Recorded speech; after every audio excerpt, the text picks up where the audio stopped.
Hello everyone, welcome back to my channel. मेरे channel पे जो कोई भी नया आ रहे हैं प्लीज़ सब्सक्राइब कर दीजिए। वीडियो को लाइक और कमेंट करके ज़रूर बताना कि आज की स्टोरी आप सभी को कैसी लगी। मेरे दोस्तों और सहेलियों, मेरी तबीयत बहुत ख़राब है, फिर भी मैं आप सभी के लिए रिकॉर्डिंग कर रही हूँ ताकि आप सब ये स्टोरी आगे सुन सके। आप सभी को ये स्टोरी जैसी भी लगी हो कमेंट में ज़रूर बताना। तो चलिए बिना देर किए स्टोरी शुरू करते हैं। पिछले पार्ट में हमने देखा था वांग जी जैसे ही लिविंग एरिया में आता है, लैंड कुरैन वांग जी को देखकर कहते हैं, वांग जी तुम मीटिंग के लिए गए थे ना, तो अपने साथ किसे लेकर आए हो? तभी बीच में लैन सिचेन पढ़ते हुए कहते हैं, अंकल आपने देखा ना, वो एक ओमेगा है, फिर भी आप सवाल कर रहे हो। तभी सुयंग कहता है, वांग जी जहाँ तक मुझे पता है तुम मीटिंग के लिए गए थे, लेकिन तुम अपने साथ किसी ओमेगा को लेकर लैंड मेंशन आए हो। हम सबको अच्छे से पता है तुम्हें तो ओमेगास बिल्कुल भी पसंद नहीं है। तुम हमेशा से ओमेगास से नफरत करते आए हो, तो फिर इसे तुम यहाँ क्यों लेकर आए हो? तभी बीच में सिजवे बोल पड़ता है, बिग ब्रदर क्या आप उस ओमेगा से शादी करने वाले हो? ये तब तो हम बड़े से पार्टी करेंगे। अब हम उस पार्टी में जो चाहे वो करेंगे, हमें कोई नहीं रोकेगा। इन सभी की बात सुनकर लैन कुरैन गुस्से से कहते हैं, तुम सब अपना अपना मुंह बंद रखो। जब बड़े बीच में बोलते हैं तो छोटे को नहीं बोलना चाहिए। मैं कब से देख रहा हूँ तुम सब एक एक करके बोले जा रहे हो, उसे भी तो कुछ बोलने का मौका दो। तभी लैन सिचन कहते हैं, पर अंकल हम सब चुप ही तो हैं, हमने कहाँ कुछ कहा। तभी आईवान इरिटेट होते हुए कहता है, अब जिसे जो कहना है या फिर करना है जल्दी करो, मुझे नींद आ रही है। तभी लैन कुरैन वांगजी की तरफ देखते हुए कहते हैं, अब तुम चुप क्यों हो? अब कुछ बोलोगे भी? वो ओमेगा कौन है और तुम उसे यहाँ लेकर क्यों आए हो? मुझे एक्सप्लेन करो। एक मिनट, क्या तुम उस ओमेगा को पसंद करते हो? लैंग किरण की बात सुनकर सभी लोग शॉक हो जाते हैं, पर वांग जी चुप खड़ा अपने अंकल को देख रहा था। तभी लैन कुरैन स्माइल करते हुए कहते हैं, मुझे ये ओमेगा पसंद है। तो बताओ तुम शादी कब कर रहे हो? अगर तुम कहो तो हम तुम्हारी शादी कल ही करा देते हैं, चाहे जो हो जाए हम तुम्हारी शादी कल ही करवा देंगे, क्योंकि इतने सालों बाद हमारे मेंशन में कोई ओमेगा आया है और वो मौका मैं कैसे जाने दूँ। मैं बस जल्दी से तुम दोनों की शादी करवा देना चाहता हूँ। लैंसी चैन अपनी अंकल की बात सुनकर कहते हैं, अंकल हम सब उस ओमेगा को ठीक से जानते तक भी नहीं हैं, फिर आप शादी के लिए हाँ कैसे बोल सकते हो? तभी सबको शौक देते हुए वांगजी बीच में बोल पड़ता है, मुझे कोई प्रॉब्लम नहीं है, आप जब चाहे हमारी शादी करवा सकते हो। ये भूलकर वांगजी वहाँ से अपने रूम में चला जाता है। वांगजी की बात सुनकर वहाँ जितने लोग थे सारे के सारे सदमे में चले जाते हैं, क्योंकि इस मेंशन में सबको अच्छे से पता था कि वांगजी को ओमेगा से कितनी नफरत थी। सोयांग, मुझे ना दाल में कुछ काला लग रहा है। सोंगलैन, मुझे तो पूरी की पूरी दाल ही काला लग रहा है। उन दोनों की बात सुनकर पास में खड़े सिजवी कहता है, पर हम दाल देख ही क्यों रहे हैं, हमें तो बिग ब्रदर की लाई हुई ओमेगा को देखना है। आखिर में हमारे वो बॉस जो बनने वाले हैं। तभी लैंसिचन बीच में पढ़ते हुए कहते हैं, तुम सब किस बारे में बात कर रहे हो? इन सभी की बात सुनकर लैन कुरैन इरिटेट होते हुए कहते हैं, पता नहीं ये नमूने कहाँ से उठाकर इस मेंशन में ले आया। एक क्या कम था जो 3 को ले आए। ये भूलकर लैन कुरैन अपने कमरे में चले जाते हैं। लैन कुरैन के जाने के बाद सभी लोग आपस में बहस करते हुए अपने अपने रूम में चले जाते हैं। अब हमें सुबह का सीन दिखाया जाता है। जब विंग की आंखें खुलती है तो उसे अपने सर में पेन महसूस होती है। विंग मुश्किल से अपनी आंखों को खोलता है तो देखता है कमरे की दरवाजे तेजी से खुलता है और कुछ लोग गिरते पड़ते कमरे के अंदर आ जाते हैं, जिसमें सबसे आगे लैंसिचन थे। वो अपने प्यारे से इस्माइल के साथ वांग जी के पास आकर काउच पर बैठ जाते हैं और कहते हैं, वांग जी, मुझे ना तुम्हारे हस्बैंड को देखना था। अब जल्दी से बता दो वो कहाँ हैं। लैंसिचेन की बातों पर वांग जी ध्यान ना देते हुए बेड की तरफ इशारा करता है। वांग जी को पहले से पता था जैसे ही सुबह होगी सारे बिना लगाम के घोड़ों की तरह यहाँ टपक पड़ेंगे, और हुआ भी ऐसा ही। वांग जी का इशारा पाते ही लैंसिचेन और बाकी के सारे बिना इंतज़ार किए बेड की तरफ जाने लगे, जहाँ लैंसिचेन, सिजवी, आइवान, सोयांग और सोंगलैन, इन सभी के फेस पर एक्साइटमेंट थी। वहीं वांग जी के फेस पर कोई एक्सप्रेशन नहीं था। लैन कुरैन वो बहुत सीरियस लग रहे थे। लैन कुरैन के फेस पर कोई एक्सप्रेशन नहीं थे। सभी लोगों की नज़र जब बेड पर जाती है तो विंग की आंखें बंद थी। वो धीरे धीरे अपने आंखों को खोल रहा था और बंद कर रहा था। शायद ये मेडिसिन का असर थे। वहाँ जितने भी लोग थे वो सारे के सारे कंफ्यूज होकर वांग जी को देखने लगते हैं। वांग जी बिना किसी की तरफ देखे कहता है, उसका एक्सीडेंट हुआ था लास्ट नाइट। ये भूलकर वांग जी फिर से अपने फाइल में लग जाता है। तभी सुयांग एक्साइटेड होकर कहता है, ये तो बहुत छोटा है, वैसे इसका नाम क्या है। सुयांग के सवालों को सुनकर एक बार फिर पागलों की तरह वहाँ जितने भी लोग थे वो सभी अपनी सर विंग से वांग जी की तरफ घुमाकर वांग जी को देखने लगते हैं। ये मेरे कार के सामने आ गया था और मुझे इसके बारे में कुछ भी नहीं पता।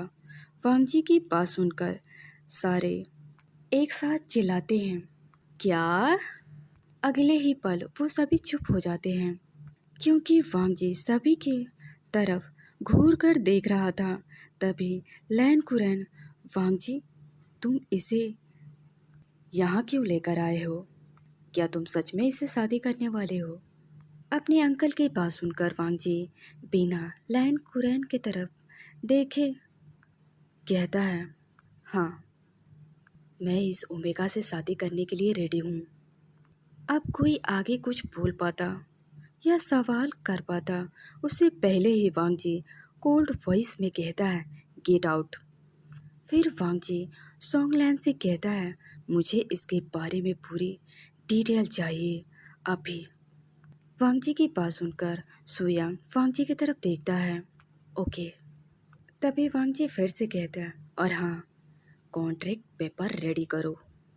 वांग जी की बात सुनकर सुयांग यस बॉस कहता है। तभी वहाँ खड़े सभी लोग एक साथ कहते हैं, हमें क्या करना होगा। तभी लैंसिचेन कहते हैं, हम सब अब वांग जी की शादी की तैयारियां करेंगे और क्या। तभी सिजवी कहता है, और पार्टी की तैयारियां मैं करूँगा, उसकी जिम्मेदारी मैं लेता हूँ। तभी आयुवान कहता है, और मैं सिजवी का साथ दूंगा। ये बोलकर वो दोनों वहाँ से चले जाते हैं। आइवान और सिजवी के पीछे बाकी लोग भी वहाँ से चले जाते हैं। सबके जाते ही वांग जी फाइल को टेबल पर पटक देता है और वहाँ से उठकर विंग के पास आता है। विंग धीरे धीरे फिर से अपने आइज़ को ओपन करने की कोशिश कर रहा था, इसलिए वांग जी ने सबको वहाँ से जाने के लिए कहा था। अब विंग धीरे धीरे अपने आंखों को खोलता है, क्योंकि अब शायद मेडिसिन की असर खत्म हो चुकी थी। विंग अपने आंखों को खोलकर चारों तरफ देखने की कोशिश करता है कि वो आखिर में कहाँ है। जब विंग को ये फील होता है कि वो किसी अनजान जगह पर है, वो डर से कांप उठता है और उठकर बैठ जाता है। तभी विंग की नज़र अपने पास बैठा वांगजी पर जाती है, जिसे देखकर विंग और भी ज़्यादा डर जाता है और पीछे खिसकने लगता है। हिलना बंद करो, तुम्हें चोट लगी है। ऐसा करोगे तो तुम्हारे चोट खुल जाएंगे। वांगजी के कोल्ड वॉइस सुनकर विंग डर रहा था। तभी फिर से वांगजी कोल्ड वॉइस में कहता है, मैंने कहा ना, तुम्हारे चोट खुल जाएंगे। वांगजी की कोल्ड वॉइस सुनते ही विंग अपनी जगह पर जम जाता है। विंग डर से वांगजी को देखने लगता है। विंग डर के वजह से कांप भी रहा था। ये देखकर वांगजी फिर से कोल्ड वॉइस में कहता है, तुम्हारा नाम क्या है? विंग डरते हुए कहता है, विंग विंग नाम है मेरा। वांगजी फिर से कहता है, क्या तुम्हें याद है, तुम मेरी कार से टकरा गए थे?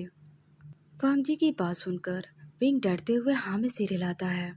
वांगजी विंग की जवाब सुनकर फिर से कहता है, तुम्हारे हॉस्पिटल बिल मैंने भरे हैं और तुम्हें पता है मैंने तुम्हारे हॉस्पिटल बिल कितने भरे हैं? वांगजी की बात सुनकर विंग इनोसेंटली वांगजी के फेस की तरफ देखते हुए इशारा करता है। वांगजी फिर से कहता है, मैंने तुम्हारे हॉस्पिटल बिल 30 लाख रुपए भरे हैं और तुम्हें यहाँ तक लाने में 5 लाख और मेडिसिन और बाकी की चीज़ें मिलाकर 5 लाख। तो तुम मुझे 4 लाख दे सकते हो, फिर तुम यहाँ से जा सकते हो। अगर तुम जाना चाहो तो अगर तुम जाना चाहते हो तो मुझे 4 लाख रुपए दे दो और चले जाओ। अगर तुम मुझे 4 लाख रुपया दे देते हो तो मैं फिर तुम्हें उसी जगह उसी सड़क पर लाकर छोड़ आऊँगा। वांगजी की बात सुनकर विंग शॉक हो जाता है। विंग जो अभी डर रहा था वो अपना डर भूल जाता है और धीरे से अपना सर नीचे करते हुए कहता है, मेरे पास इतने पैसे नहीं हैं। विंग की बात सुनकर वांगजी कहता है, ठीक है, अगर तुम मुझे पैसे नहीं दे सकते तो तुम्हें बदले में मुझसे शादी करना होगा और जैसा मैं कहूँगा वैसा ही तुम्हें करना पड़ेगा। वांगजी की बात सुनकर विंग की आंखों में आंसू आ जाते हैं। विंग की आंखों में आंसू देखकर वांगजी शॉक हो जाता है। क्या हुआ, तुम रो क्यों रहे हो? क्या तुम्हें कुछ चाहिए? क्या तुम्हें कहीं दर्द हो रहा है? विंग बिना कुछ बोले बस रोए जा रहा था। एक बार फिर से बेहोश होकर विंग बेड पर गिर जाता है।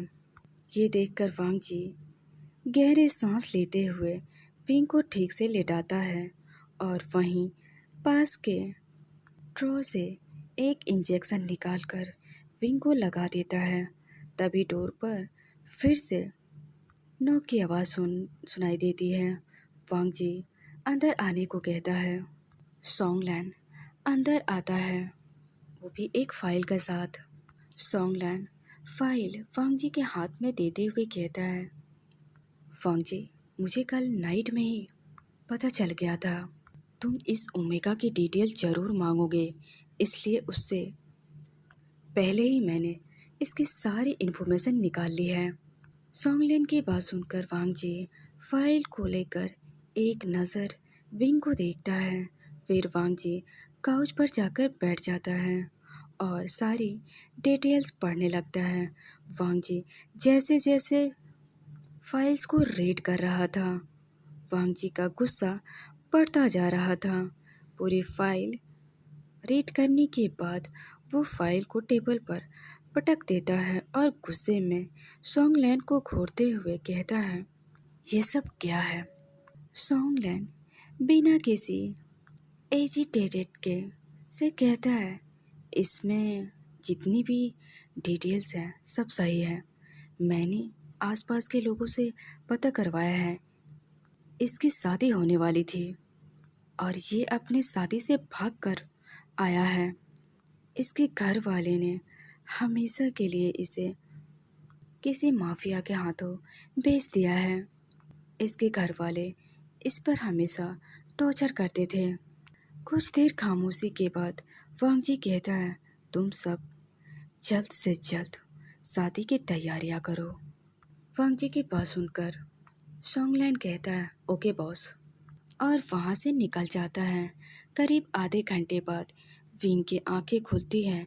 विंग धीरे से अपने सांस को पकड़ते हुए वहीं उठकर सॉरी सर को पकड़ते हुए वहीं उठकर बैठ जाता है। तभी वांगजी विंग के पास आता है और कहता है, अब तुम्हें कैसा फील हो रहा है? क्या तुम ठीक हो? विंग बिना वांगजी की तरफ देखे कहता है, मैं ठीक हूँ। आज हमारी वेडिंग है। मैंने ऐसा सुना। विंग की बात सुनकर वांगजी कहता है, तुमने सही सुना है, आज हमारी वेडिंग है। तुम्हें पता है तुम्हारी शादी होने वाली है थी और तुम अपनी शादी से भाग कर आए हो। मुझे फ़र्क नहीं पड़ता, जब तक तुम्हारे ऊपर मेरा कर्ज रहेगा तुम वही करोगे जो मैं कहूँगा। विंग वांगजी की बात सुनकर डर जाता है। वो धीरे से अपना सर हिलाता है। वांगजी विंग के सामने एक फाइल रखते हुए कहता है, गुड, चलो अब यहाँ पर सिग्नेचर करो। विंग उन पेपर को देखकर कंफ्यूज हो जाता है और वांगजी को देखने लगता है। वांगजी बिना किसी एक्सप्रेशन को कहता है, ये कॉन्ट्रैक्ट पेपर है। तुम जैसे इस पेपर पर सिग्नेचर करोगे हम लीगली हस्बैंड एंड हस्बैंड बन जाएंगे। विंग वांगजी की तरफ देखने लगता है क्योंकि विंग को कुछ भी समझ नहीं आ रहा था, क्योंकि विंग को पढ़ना लिखना नहीं आता था। पर विंग को अपना नाम लिखना आता था। उसे बचपन में ही सीख लिया था। उसके बाद से वो कभी स्कूल नहीं गया। वांगजी विंग को देखता है और अपनी आंखें छोटी करके कहता है, तुम्हें पढ़ना नहीं आता? वांगजी की सवाल सुनकर विंग थोड़ा डर रहा था। वांगजी ने ये सवाल इसलिए पूछा था क्योंकि फाइल में साफ साफ लिखा था, विंग कभी घर से बाहर निकला ही नहीं। आसपास के लोगों ने विंग को कभी नहीं देखा। विंग इस बार धीरे से अपना सर हाँ में हिलाता है और फिर कुछ सोचते हुए जल्दी से कहता है, मुझे मेरा नाम लिखना आता है। मैंने ये बचपन में ही सीख लिया था। आपको पता है मेरी ग्रैंडमा ने मुझे मेरा नाम लिखना सिखाया था। विंग की बात सुनकर वांगजी गहरी सांस लेते हुए विंग के हाथ में पेन पकड़ा देता है और कॉन्ट्रैक्ट पेपर के तरफ इशारा करते हुए कहता है, चलो अब यहाँ अपना नाम लिखो। विंग ज़्यादा ना सोचते हुए और वांगजी ने कहा वैसे ही कॉन्ट्रैक्ट पेपर पे अपना नाम लिख देता है। कॉन्ट्रैक्ट पेपर पर सिग्नेचर करवाने के बाद वांगजी अपना फ़ोन उठाता है और किसी को कॉल करता है और वांगजी वहाँ से बालकनी में चला जाता है। वांगजी के जाते ही विंग चारों तरफ देखने लगता है क्योंकि विंग ने पहली बार इतना खूबसूरत रूम देखा था। विंग धीरे से अपना हाथ बेड पर रखता है। उसे बेड बहुत सॉफ्ट लगता है। विंग अचानक से अपना हाथ बेड से हटा देता है। विंग फिर से बेड को टच करता है। वो ऐसा बार बार करता रहता है जैसे उसे यकीन नहीं हो रहा हो, सच में ये बहुत सॉफ्ट है। तभी विंग की नज़र अपने ऊपर ब्लैंकेट पर जाती है। विंग हिम्मत करके उस ब्लैंकेट को टच करता है। अगले ही पल विंग उस ब्लैंकेट को पकड़कर हग कर लेता है क्योंकि ये ब्लैंकेट विंग को बहुत सॉफ्ट लग रही थी। तभी वांगजी अंदर आ जाता है। वांगजी विंग की ऐसी हरकतें देखकर अपनी कोल्ड वॉइस में कहता है, तुम ये क्या कर रहे हो? वांगजी की आवाज़ सुनकर विंग जल्दी से उस ब्लैंकेट को खुद से दूर कर देता है और अपने सर नीचे झुकाकर बैठ जाता है। विंग की आंखें नम थी। ये देखकर वांगजी विंग के पास आता है। विंग वांगजी को अपने पास आते हुए देखकर वो डर से रोने लगता है। विंग रोते हुए कहता है, मैं मैं बस उसे देख रहा था। मैंने इसे गंदा नहीं किया। प्लीज़ मुझे मत मारना। मैं अभी उसे साफ कर दूंगा। प्लीज़ मुझे मारना मत। मैं इसे अभी साफ कर दूंगा। विंग रोते हुए ये सब बोले जा रहा था। विंग की बातें सुनकर वांगजी अपनी जगह पर रुक जाता है।